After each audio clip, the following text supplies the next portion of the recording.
Hey folks, in this tip video I'd like to show you how to change what we have here, a little call image, or what we call the call today image.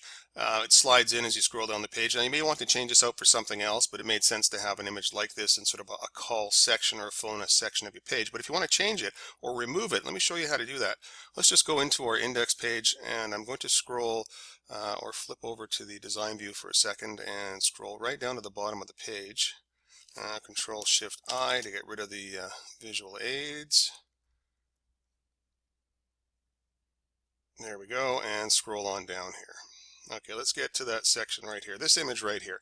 Now this image is loaded in through, let me show you here, a special image class right here, and the image class has some delay on it, it has some animation effect, and it loads the actual pic in. If you want to get rid of it, just select the picture right on the page, oops, like so, hit the delete on the keyboard, and it's gone. Now if you want to change the picture, what I would suggest is we need to determine the actual image size, right? And it's not going to show you in the code because we want the image to be responsive, so we're not going to include a height or a width. What we are going to do is go into the site themed images pages index folder and drag out a copy of the call today PNG to find out how big it is. We're going to do that by creating a new page like so. Flip it to design view.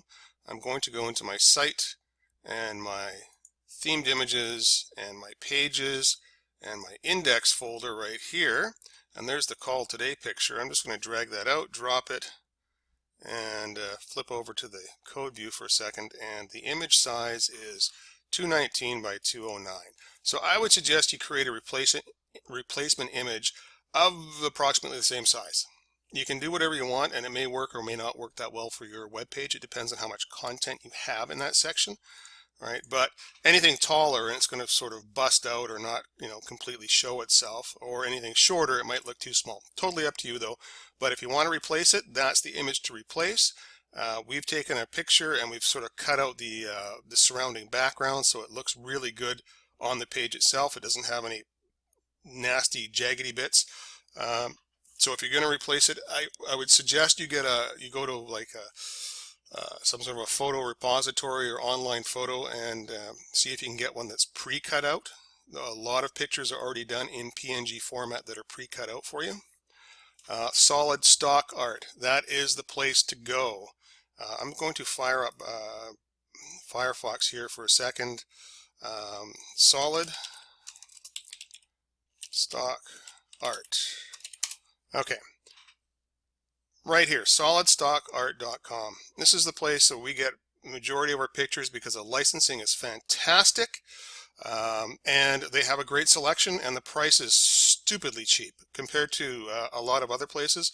The images here are incredibly well priced, and they're licensed, and they have some, like, for you can, they'll cover your backside on the licensing.